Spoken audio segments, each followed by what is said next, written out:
ఇది బడ్జెటా లేకపోతే మేనిఫెస్టోనా ప్రజలకైతే క్లారిటీ రాలేదు. అది చేసేస్తాం, ఇది చేసేస్తాం, మొదలు పెట్టేస్తాం అన్నట్టుగా మాట్లాడారు. చేసేస్తాం, ఇచ్చేస్తాం, మొదలు పెట్టేస్తాం ఇలాంటి మాటలన్నీ మేనిఫెస్టోలో చెప్పే మాట, ఎన్నికలప్పుడు చెప్పే మాట. బడ్జెట్ అంటే స్పష్టత ఉండాలి, బడ్జెట్ అంటే కేటాయింపులు ఉండాలి. కానీ ఈ బడ్జెట్ లో స్పష్టత లేదు, కేటాయింపులు లేవు. అందుకే ఇది బడ్జెట్ కంటే కూడా మేనిఫెస్టో పోలికలే దీనికి ఎక్కువ.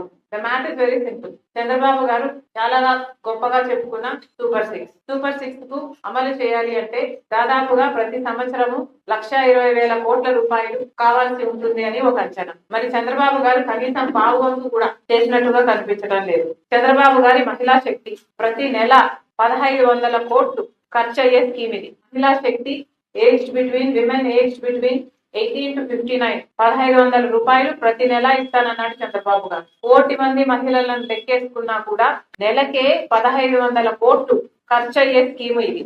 ఇంకా 5 నెలలు ఉంది. ఈ 5 నెలలు వేసుకున్నా కూడా 7,500 కోట్ల రూపాయలు ఖర్చు అయ్యే స్కీమ్. కానీ చంద్రబాబు గారు దీనికి రూపాయి కూడా కేటాయించలేదు. తల్లికి వందనం, 80 లక్షల మంది బిడ్డలు లెక్కేసుకుంటే, ఎందుకంటే చంద్రబాబు గారు ఒకరుంటే 15,000, ఇద్దరుంటే 30,000, ముగ్గురున్నా నలుగురున్నా 60,000 ఇస్తానని చెప్పాడు. నలుగురు బిడ్డలుంటే ఆ తల్లికి 60,000 రూపాయలు వస్తుందని చెప్పాడు. ఆ లెక్కన 80 లక్షల మంది బిడ్డలు వేసుకున్నా 15,000 రూపాయలు పర్ హెడ్ పర్ చైల్డ్ వేసుకున్న 12,000 కోట్ల రూపాయలు ఖర్చు అయ్యే స్కీమ్. దీనికి చంద్రబాబు గారు కేటాయింపులు చేసింది మాత్రం కేవలం 2,491 కోట్లు. మరి చంద్రబాబు గారు ఏ బేసిస్ మీద ఈ ఫిగర్ కు వచ్చారో స్పష్టత ఇవ్వాల్సిన అవసరం ఉంది. అంటే అందరికీ ఇచ్చే ఉద్దేశం చంద్రబాబు గారికి లేదా? ఫ్రీ బస్సు 30 లక్షల మంది మహిళలు ప్రతిరోజు బస్సులలో ప్రయాణం చేస్తున్నారు. వీళ్లకు ఫ్రీ బస్సు ఇవ్వాలి అని చంద్రబాబు గారికి ఇంతవరకు కూడా అనిపించలేదు. ఆఖరికి బడ్జెట్ లో కూడా అనిపించలేదు. ఎందుకని అడుగుతున్నాం. పక్క రాష్ట్రాలలో తెలంగాణలో, కర్ణాటకలో అమలు అవుతున్న స్కీము వాళ్ళ అధికారంలోకి వచ్చిన వెంటనే ఒకరైతే వారం రోజులు, ఒకరైతే నెల రోజుల్లోనే అమలు చేస్తున్న స్కీము చంద్రబాబు గారికి మాత్రం వీలవటం లేదు. 30 లక్షల మంది మహిళలకు సంబంధించిన విషయం ఇది. వాళ్ళ భద్రతకు కూడా సంబంధించిన విషయం ఇది. నెలకు దాదాపు 450 కోట్లు ఖర్చు అయ్యే స్కీమ్ ఇది. ఇంకా 5 నెలలు నెక్స్ట్ బడ్జెట్ వచ్చేంత వరకు 5 నెలలు వేసుకున్నా కూడా కనీసం దాదాపుగా 4,000 కోట్లు 2,000 కోట్లు ఖర్చు అయ్యే స్కీమ్ ఇది. ఆ మాత్రం కూడా చేయబుద్ధి కాలేదు చంద్రబాబు గారు. అన్నదాత సుఖీభవ 52 లక్షల మంది రైతులకి సంవత్సరానికి 20,000 రూపాయలు ఇస్తానన్నాడు చంద్రబాబు గారు. కేంద్రం ఇచ్చేది పోగా చంద్రబాబు గారి రాష్ట్ర బడ్జెట్ మీద కనీసం 7,800 కోట్ల రూపాయలు చూపించాల్సి ఉంది. దీనికి 4,500 కోట్లు మాత్రమే చూపించారు చంద్రబాబు గారు. మరి ఇది ఏ బేసిస్ మీద ఇచ్చారో చంద్రబాబు గారే సమాధానం చెప్పాలి. నిరుద్యోగ వృత్తి, ఇది కూడా నిరుద్యోగం అన్నది మన రాష్ట్రానికి చాలా పెద్ద సమస్యగా మారింది. ఉద్యోగాలు రావటం లేదు, బిడ్డలు అల్లాడిపోతున్నారు. కనీసం నిరుద్యోగ వృత్తన్నా లేకపోతే వాళ్ళ తల్లిదండ్రుల మీద ఆధారపడి బతకాల్సిన పరిస్థితి వస్తుంది. నిరుద్యోగ వృత్తి కింద ప్రతి నెల 3,000 రూపాయలు ప్రతి నెల ఇస్తానన్నాడు చంద్రబాబు గారు. కనీసం 50 లక్షల మంది 3,000 రూపాయలు వేసుకుంటే కూడా కనీసం ఈ నెక్స్ట్ 5 నెలల్లోనే 7,500 కోట్ల రూపాయలు ఇవ్వాల్సి ఉంటుంది. కనీసం రూపాయి కూడా కేటాయించలేదు చంద్రబాబు గారు. ఇళ్ల విషయానికి వస్తే 40 లక్షల ఇల్లులు కట్టిస్తానన్నాడు చంద్రబాబు గారు రాబోయే 5 సంవత్సరాలలో. అంటే సంవత్సరానికి 8 లక్షల ఇల్లులు. 8 లక్షల ఇల్లులు 2 సెంట్లలో 4 లక్షల రూపాయలు పెట్టి కట్టిస్తానన్నాడు చంద్రబాబు గారు. దీనికి కావాల్సిన డబ్బు 32,000 కోట్ల రూపాయలు. కేటాయించింది మాత్రం కేవలం 4,000 కోట్ల రూపాయలు మాత్రమే. మరి చంద్రబాబు గారు ఎక్స్ప్లెయిన్ చేయాలి. ఇల్లులు అవంతకవే ఏమైనా పుట్టుకొస్తాయా భూమిలో నుంచి? మాకైతే అర్థం కావటం లేదు. 3 సిలిండర్లు ఇస్తానన్నాడు చంద్రబాబు గారు ప్రతి కుటుంబానికి ఉచితంగా. 1,54,00,000 కుటుంబాలుంటే 3 సిలిండర్లు పర్ ఫ్యామిలీ వేసుకున్నా 4,000 కోట్ల రూపాయలు అవుతుంది సంవత్సరానికి. చంద్రబాబు గారు కేటాయించింది మాత్రం 900 కోట్లు మాత్రమే. ఇలా చెప్పుకుంటూ పోతే ఇక డ్రైవర్స్ వెల్ఫేర్ స్కీమ్ అట. చంద్రబాబు గారు 3 లక్షల మందికి గాను 15,000 రూపాయలు ఇస్తారన్నాడు.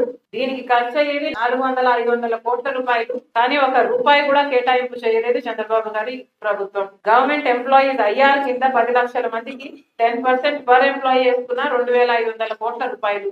రూపాయి కూడా కేటాయింపు చేయలేదు చంద్రబాబు గారు. 0 వడ్డీకే రుణాలు 83 లక్షల మందికి వేసుకున్నా కూడా కనీసం 5,000 కోట్ల రూపాయలు కావాలి. చంద్రబాబు గారు కేటాయింపులు చేసింది మాత్రం 2,050 కోట్లు. ఇలా చెప్పుకుంటూ పోతే లిస్టు చాలా ఉంది. చంద్రబాబు గారిని సూటిగా ప్రశ్నిస్తుంది కాంగ్రెస్ పార్టీ.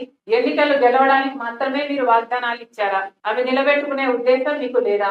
ఇప్పటికే చంద్రబాబు గారు 17,000 కోట్ల రూపాయలు విద్యుత్ బకాయిల కింద జనాల నెత్తిన మోపారు. మీకు వైసీపీకి ఏమిటి తేడా?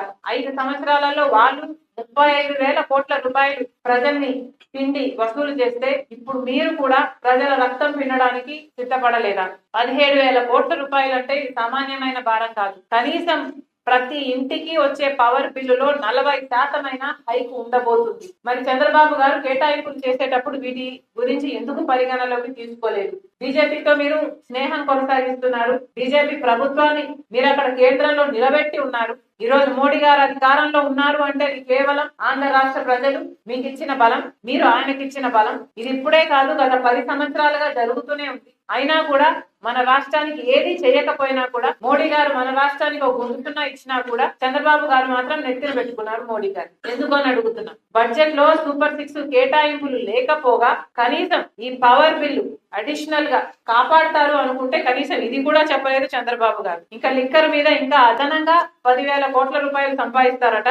అంటే ఇప్పటికే బెల్ట్ షాపులు పుట్టుకొస్తున్నాయి. ఇక ఇది యథావిధిగా కంటిన్యూ అవుతుంది. రిజిస్ట్రేషన్ ఛార్జెస్ డబుల్ అవ్వబోతున్నాయి. ఇది ప్రజల బడ్జెట్ కానే కాదు. ఇది ప్రజల కోసం రూపొందించిన బడ్జెట్ కానే కాదు. ప్రజలను ఓట్లేసే యంత్రాలుగా మాత్రమే చూస్తున్నారు. ప్రజలతో ఓట్లు వేయించుకోవడానికి ఏం చెప్పాలనో మేనిఫెస్టోలో అది చెప్తున్నారు. ఎన్నికలప్పుడు ఆ వాగ్దానాలు ఇస్తున్నారు. ముందు వెనక ఆలోచించకుండా ఇస్తున్నారు. చంద్రబాబు గారికి తెలియదా 8 లక్షల కోట్ల రూపాయలు అప్పు చేసింది వైసీపీ ప్రభుత్వం అని?